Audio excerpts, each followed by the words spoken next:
Hello, I'm Bernard Keavy. I'm a profit growth specialist, and I just wanted to look today at a few aspects to do with how you can set your prices and make more profit. Now, I covered this topic in a previous video, but there's a few extra ideas in here that you might like. So let's refer back to some basic economics for anyone who's ever done any economics. This is a demand curve, and what this is showing is that if you raise your prices, generally you'd expect to sell less, and if you can lower your prices, generally you'd expect to sell more. Now, in this situation here, this is typical of businesses, small businesses, where they compete with their competitors on price. Because what happens is, if you try and raise your prices, you lose a lot of volume. And if you try and lower your prices, although you'll capture market share, there's two things that are likely to happen. One, your competitors will respond, which will drive prices down even further. And two, because you're on very low margins, because you're all competing on price, and therefore the price has been driven down, because you're on low margins, although you might capture market share, what tends to happen is you'll start to have smaller and smaller margins and start to lose money. So how do we get around this? Well, there's only one way to get around this really, and that is to get your demand curve for your product looking like this. And the way you do that, there are four ways you can do that. You can have something good to say, which means you tweak your product or service to be better than the others. You can say it to the right people, which means you more clearly identify who your ideal target customer is, which means that you can then be the expert or the specialist in that market, which means they'll want to deal with you because that's human nature. You can say it well, which basically means you follow what we call the conversion equation, which says that you have an interrupt headline, which says this is your issue, problem or concern. You have an engage, which says I can offer you a solution. You have an educate, where in full copious detail using sensual language you fully explain the benefits of why your product or service is better for that ideal customer, and you do things like you have testimonials, social proof, you have guarantees, etc. And then you make a risk-free offer, which basically says, to find out more, give me your details, I'll send you information, and because I believe you to be on the buyer's journey and you're unlikely to be a now buyer, I'm not going to try and sell to you now, unless you're ready, of course. And then the fourth bit is you have this offer which is risk-free. And then the fourth element is you have what's called a drip campaign, which means you say it often, because 80% of buyers need multiple points of contact before they're ready to buy, and 80% of sellers give up too early. So if you keep going, making multiple points of contact, supplying information for the prospect on their buyer's journey, you'll be in the 20% that gets the 80% of the business. And that's where we got to last time. Now I just want to show you a few other ideas. If you've ever done any simple economics, you'll know that there's something called supply, which basically says that the higher the price is in the market, the more likely people are to be willing to come out and sell a product or service. So there's a relationship that looks like that. The more the price, the higher the price, the more that's supplied. Quantity here.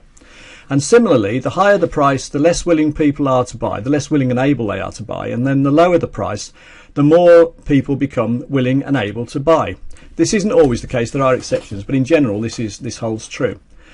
So that gets very interesting then, because everyone to the left of this, what we call the equilibrium point, on this demand curve, all of these people over here would have willingly bought your product for more than that price, which means that you could do things like have a bronze, silver, gold offering, or diamond, gold, silver, or whatever you want to call it, which means you could have a high value proposition, a middle one and a lower one, which means you could capture all of these people at higher than this price. You could have an upsell, a cross-sell, or a bundling strategy. Upsell means you sell more, cross-sell means you sell other things with it, bundling means you package a selection of products and services together to offer better value. All of these things here will mean that these people here who were willing to pay higher than this price will pay you higher than this price in order to buy from you. So that will raise your average price. But it gets even more, it gets even better than that really, because if you go over this side, all the people down here, although they're not willing and able to buy at this price, they would be willing and able to buy at a lower price. So that's why you need downsell options. So you need to be able to offer them lower value propositions which cost less. And that does two things really. Well, one, it obviously increases your revenue. But the other thing it does is this gets them into your pipeline. They've bought from you on a lower price proposition, and eventually they might be moving up here to buy on a higher price proposition. And the other thing you can do is the drip campaign, which basically says all of these people here, they're not able and willing to buy yet, which basically means if you keep giving them information, you will heighten their desire to buy your product or service eventually, which means they will be willing to buy. So that's why a downsell strategy and a drip campaign strategy works. So those 4 strategies there, you can see very simply why they fit in, and it's all a question of simple economics.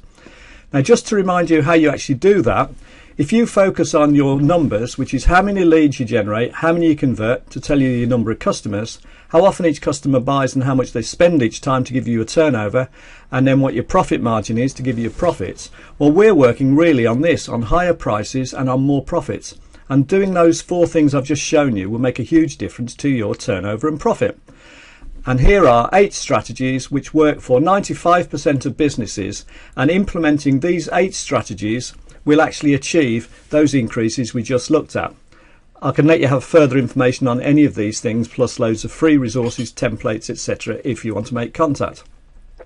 If you do want to make contact, there's my website and there's my email address.